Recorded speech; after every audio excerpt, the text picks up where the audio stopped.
birthday. Ay, naku.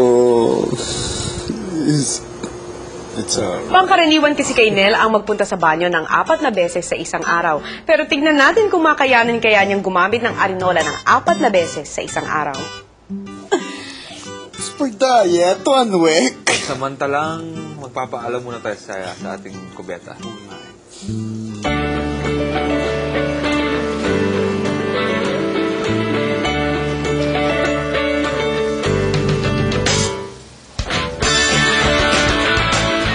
Pagkaligo, diretso na sa pag-iensayo ang 4. Ako ang bida ngayon. Huwag kang kukontra kung ayaw mong masipa sa mukha. Masipa sa mukha. Oras na ng pananghalian kaya diretso sa pagkain ng gutom na naparusahan. Nel, Po. nasaan ang arinola? Uy, sa labas po.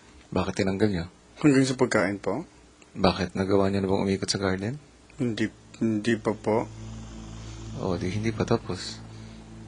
Ay. Super hirap! Bulas. Yan, balance.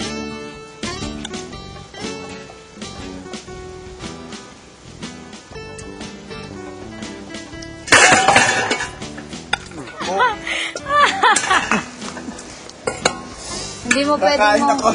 Ano na mangyari? Thank you, Jake. Nabalat mo na sana. Super, ano? Tara. Saan tayo ngayon? Doon na lang. Okay lang yan. Walang makakadlang sa pagkain ko mamaya. Akin. Wow. Eh, sa'yo ba? Dami mo kanyang Isip kagabi? mo na lang. Si Ate Wens ako. Cheers lang. Go. Huwag ka lang tumawa. Patawa niyo. Housemates, please, seryosohin niyo naman ang ginagawa ninyo. Kung hindi, ipapasok ko kayo rito. Sa secret room na ilagay na ng balikbahay ang 10 piraso ng domino sa kanilang tore. Pero hindi pumasa kay Kuya ang tower na ginawa nila. Ulitin na natin. Habang abala ang mga naparusahan at ibang mga housemates sa kwarto, tumungo naman ang kusina ang mabalikbahay para magluto ng panghalian. Ayusin mo to, Ki. Lagi mo natatanggal eh. Prito lang tayo.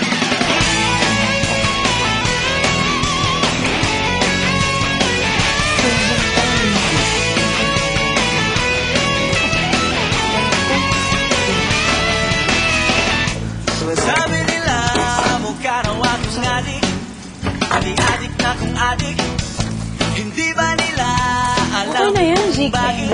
Sa Uy, iyan. lang naman kulang lang sa tulog. No. Kaysa sa'yo bukas. Oh my God. Papatunayan kung maligayo. Taon mo. Di lahat ng lumang. Bago bumalik ng secret room, si Yasmin nagpaon pang saging. Pasensya na. Sa paglabas ng kwarto, agad na napansin ni Mickey ang mga pagbabago sa kusina. Pero ni isang salita ay walang narinig sa kanya. Ganon talaga ang aking problema. Naghihintay na lang kaya ng pagkakataon itong si Mickey at mabubuko na niya ang mga kaibigang nagbalik bahay? Abangan! Ko sa personal.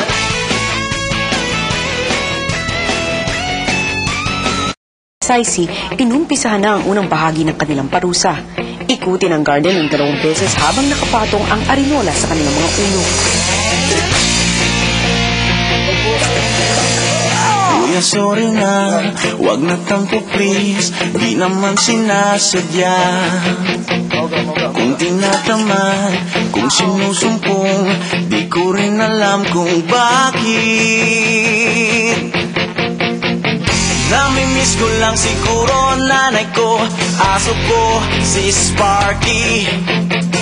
At shit nang kalimutan ko yatang 1 round down, 1 more to go. Sa secret room, pinag-usapan naman ng 4 ang mga dating nakasama sa loob ng bahay.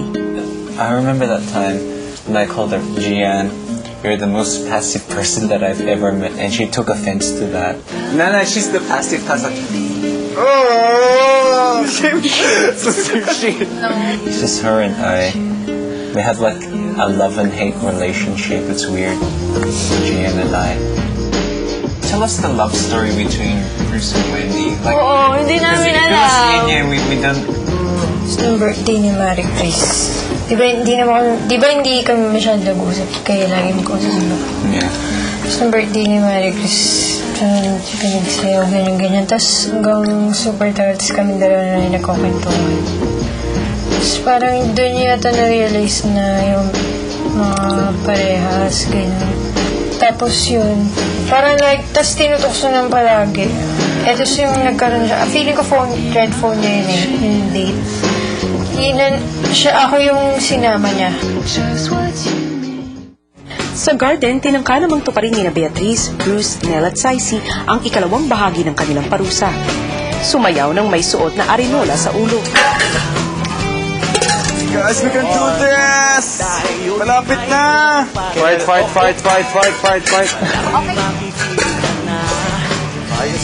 Matatawag ba na sayaw ang ginawa ninyo sa garden? Nahirapan po kami magsayo, kuya, kasi Mahulog po pag sobrang galaw po, kuya. sobrang galaw. Maaari ninyong baguhin ng ibang movements na masyadong magalaw. Hindi lang tayo dito magtatanda. Habang buhay natin ito matatandaan. Correct! Kahit saan tayo pumunta.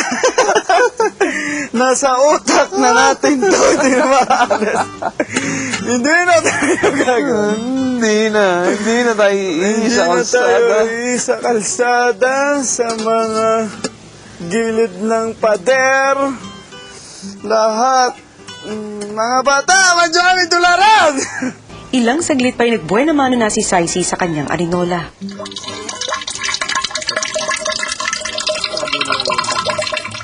Sa secret room, natapos na ng mga balikbahay ang pinapagawa sa kanilang tower. Housemates? Mahusay. Salamat po. Gusto niyo ba maglaro? Okay lang, kuya. Ito naman ay para matanggalan tali. Yay! Isa-isang kukuha ng domino ang ating mga housemates mula sa kanilang tore at ipapatong nila ito sa ibabaw ng tore.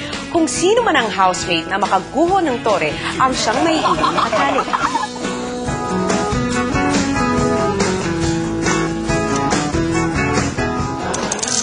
Oh! Sila lahat. It's getting a little bit dangerous. Hindi, kung sino yung malakas loob niya gusto na live sa Taas na ako. Put your domino. The kiss of death. Nahulog mo. Oh, wow. Ezekiel.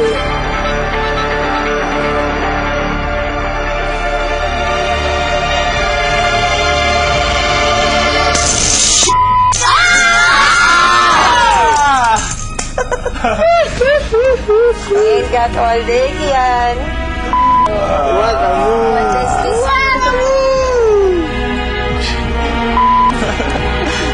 Maaari nang makawala ng tatlo. At sila ang magdidesisyon kung paano kayo tatali. Around the chair?